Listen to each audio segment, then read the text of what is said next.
ماہ سیام سے ایک دن قبل اور عید کے دن ہم ایک جیسے ہوتے ہیں. جہاں ہم رمضان سے ایک دن پہلے کھڑے تھے، عید کے دن بھی ہم وہیں کھڑے ہوتے ہیں. تو پھر ایک مہینہ اتنی طویل محنت کی اور مشقت اٹھائی، بھوک اور پیاس کاٹی، تو پھر کیا فائدہ ہوا؟ آپ ایک ڈاکٹر کے پاس جاتے ہیں اور اس سے دوائی لیتے ہیں اور مہینہ بعد اس کو استعمال کرتے ہیں، اور مہینے کے بعد آپ ٹیسٹ کرواتے ہیں تو جہاں تھی بیماری وہاں کی وہاں رہی. تو پھر دو باتیں ہیں، یا تو ڈاکٹر نے دوا ٹھیک نہیں دی، یا پھر آپ نے دوائی کے ساتھ پرہیز نہیں کیا اور جہاں تھے وہیں کے وہیں کھڑے رہ گئے. تو ڈاکٹر کے پاس دوبارہ جائیں گے تو وہ کہے گا جناب اس بیماری سے نجات تو ایک مہینے کے کورس سے ہو جاتا تھا، تو آپ کو آرام کیوں نہیں آیا؟ آپ نے پرہیز نہیں کیا. تو آپ اس کو کہیں کہ جناب ہم دوبارہ مجھے ایک کورس اور کروا دیں، لیکن پرہیز میں نے پھر بھی نہیں کرنا. تو ڈاکٹر کہے گا کہ نہیں جناب چھٹی کرو. اگر دوائی لینی ہے تو اس کے ساتھ جو احتیاطی تدابیر میں بتاؤں گا ان کو اختیار کرنا ہوگا. لیکن اگر کوئی شخص پھر دوسرا مہینہ کھاتا ہے اور احتیاطی تدابیر اختیار نہیں کرتا اور پھر ڈاکٹر کے پاس جا کہتا جناب آرام نہیں آیا، تو ڈاکٹر پھر اس کو کہے چلو دوبارہ لے لو، تو وہ تیسرے مہینے بھی کھائے، چوتھے مہینے بھی کھائے، ساری زندگی بھی کھاتا رہے. احتیاطی تدابیر نہیں کرے گا تو جہاں صحت تھی وہیں کی وہیں رہے گی. ماہ سیام آیا، پورا مہینہ دوائی لی، اور عید کے دن جب ٹیسٹ کروایا تو جہاں تھے وہیں کھڑے تھے. یا تو پھر دوائی ٹھیک نہیں ہے. میرے رب کی دوائی کس طرح ٹھیک نہیں ہو سکتی؟ جب اس نے کہا ہے لعلکم تتقون، تم روزے رکھو میں ضمانت دیتا ہوں تمہیں تقوی ملے گا، تو پھر تقوی نہیں ملا ہے تو پھر ہم نے روزے کی احتیاطی تدابیر کو اختیار نہیں کیا ہے، اور اتنی طویل مسافت کاٹی ہے، مشقت کاٹی ہے، بھوک کاٹی ہے، پیاس کاٹی ہے. لیکن اگلے سال ہم پھر آئے تو ہم پھر اسی طرح وہ مشقت کاٹنے لگے اور احتیاطی تدابیر ہم نے پھر اختیار نہیں کی. تو صاحبو یہ ماہ سیام زندگی میں ایک بار پھر آیا ہے، اس کو احتیاطی تدابیر کے ساتھ گزارو. من لم یدع قول الزور والعمل بہ فلیس للہ حاجۃ فی ان یدع طعامہ وشرابہ. کہا جو جھوٹ اور جھوٹے امور اور کام نہیں چھوڑتا اس کے بھوکا اور پیاسا رہنے کی کوئی ضرورت رب کو نہیں ہے. وہ روزے کے ذریعے سے تمہاری تہذیب نفس کرنا چاہتا ہے، تمہارے من کو سنوارنا چاہتا ہے، تمہارے اندر کی غلاظتیں دور کرنا چاہتا ہے، لیکن تم اس کو احتیاطی تدابیر کے ساتھ لینے کے لیے آمادہ نہیں ہو. تو کاٹتے رہو، ہر سال مشقت کاٹتے رہو. 40 سال 45 سال 50 سال ہو گئے روزے رکھتے. ہر سال یہ ہوتا ہے کہ 29 شعبان کو جہاں کھڑے ہوتے ہیں 1 شوال کو بھی وہی کھڑے ہوتے ہیں. تو پھر کیا فائدہ اتنی مشقت اٹھانے کا؟ تو ماہ سیام زندگی میں ہمیں ایک بار ملا ہے، ایک بار ذرا اس کو احتیاطی تدابیر کے ساتھ گزار کے دیکھیے تو آپ دیکھیں گے کہ یہ روزہ کس طرح من کے اندر روشنیاں ڈال دیتا ہے اور کس قدر تقوی کا نور نصیب ہوتا ہے. تو زندگی میں اس ماہ نور، ماہ سیام رمضان المبارک کو پوری احتیاط کے ساتھ، پورے حزم کے ساتھ، اور جو بتائے گئے اصول و ضوابط ہے ان کے ساتھ گزاریے.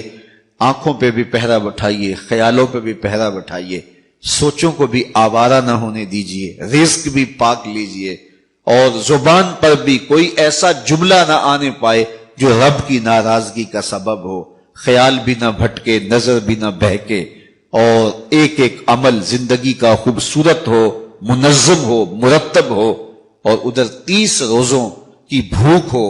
اور پھر نتیجہ کیا ہوگا؟ میرے رب نے وعدہ دیا ہے لعلکم تتقون، تمہیں تقوی کا نور نصیب ہو جائے گا. تمہاری زندگی ایک عجیب کیفیت میں ڈھل جائے گی اگر تم روزے کو اس کی حقیقت کے ساتھ گزارو گے. میں نے زندگی میں پہلی مرتبہ جب یہ حدیث پڑھی تھی، یہ حدیث جو میں آج آپ کو سنانے لگا ہوں، تو دیر تک میرے اوپر ایک عجیب کیفیت طاری رہی تھی. ایک یہ حدیث اور ایک قرآن مجید کی آیت نبئ عبادی انی انا الغفور الرحیم. وہ اعتکاف کے دن تھے کہ تلاوت کرتے کرتے میں جب یہاں پہنچا تو اس آیت کا ترجمہ یہ ہے کہ میرے بندوں کو بتا دیجئے کہ میں غفور بھی ہوں، میں رحیم بھی ہوں. تو پتہ نہیں میرے اوپر کیا کیفیت وارد ہو گئی، اس آیت کا کوئی ایسا نورانی عکس پڑا تو میں قرآن مجید لے کے ایک ایک حجرہ اعتکاف میں جاتا تھا، اور عجیب آنکھوں میں آنسو اور بدن پہ ایک راشے کی سی کیفیت، اور ایک کو کہتا تھا یہ تمہارے رب کا قرآن ہے، کہ اللہ فرماتا ہے بتا دو بندوں کو کہ میں غفور بھی ہوں، میں رحیم بھی ہوں۔ تو وہ ایک کیفیت پیدا ہوئی تھی۔ بہرحال بعد میں بھی بارہا اس کی تلاوت ہوئی، اس کا آز تو ملتا ہے، لیکن وہ ایک لمحہ ہوتا ہے، وہ ایک بجلی ہوتی ہے، گونجتی ہے اور گزر جاتی ہے۔ اسی طرح یہ پہلی مرتبہ جب یہ حدیث میں نے پڑھی تھی تو اس وقت میرے اوپر ایک کیفیت طاری ہوئی تھی۔ تو آج میرے مضمون میں یہ حدیث دوبارہ آ گئی، اور میں یہ بارہا اپنے سامعین کو سنا چکا ہوں۔ اور یہ ایک ایسی واردات تھی اچانک جو صحابہ کے اوپر ہوئی، ان کی قلبی واردات، کہ صحابہ کھڑے تھے، حضور اچانک تشریف لائے اور فرماتے ہیں کہ کیا تم اس بات کی گواہی نہیں دیتے کہ اللہ کے علاوہ کوئی معبود نہیں اور میں اس کا رسول ہوں؟ حضور نے پہلے تو یہ بات کی۔ ایسے صحابہ کھڑے تھے، حضور اچانک آئے، اور اچانک ہی آتے ہوئے حضور نے فرمایا کیا تم اس بات کی گواہی نہیں دیتے کہ اللہ کے علاوہ کوئی معبود نہیں اور میں اس کا رسول ہوں؟ حضور کا انداز ایسا تھا کہ سینوں میں دل لرزنے لگے، اور سب نے عرض کی حضور ہم گواہی دیتے ہیں کہ اللہ کے علاوہ کوئی معبود نہیں اور آپ اللہ کے سچے رسول ہیں۔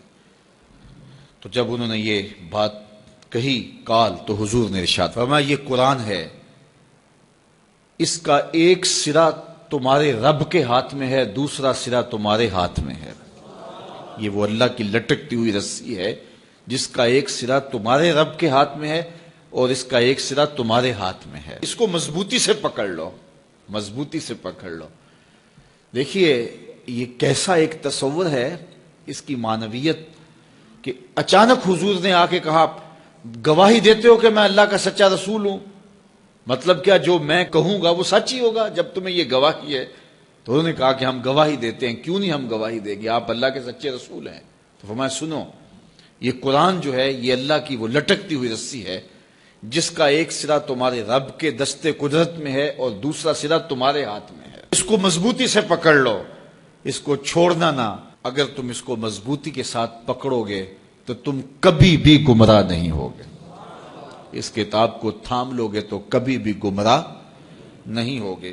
گمراہی سے بچنے کی ضمانت یہ کتاب ہے، ہلاکت سے بچنے کی تدبیر یہ کتاب ہے، اور اللہ جل شانہ سے باطنی ربط کا ذریعہ یہ کتاب ہے۔ حضرت امام احمد بن حنبل کہتے ہیں کہ میں نے ایک دن اپنے رب سے کہا کہ مالک مجھے اپنی محبت عطا کر، تو اللہ نے اتنی محبت عطا کی کہ مجھے زوال عقل کا اندیشہ ہو گیا کہ محبت کی فراوانی سے کہیں جنون نہ ہو جائے۔ تو پھر میں نے کہا مالک مجھے اپنا قرب عطا کر دے، مجھے محبت دی ہے تو اپنا قرب بھی عطا کر۔ تو آواز آئی میرا قرب چاہتے ہو تو قرآن پڑھا کرو۔ تو یہ اللہ کے قرب کی ضمانت ہے، اس کو مضبوطی سے پکڑ لو، اچھی طرح سے تھام لو، کبھی بھی گمراہ نہیں ہوگے۔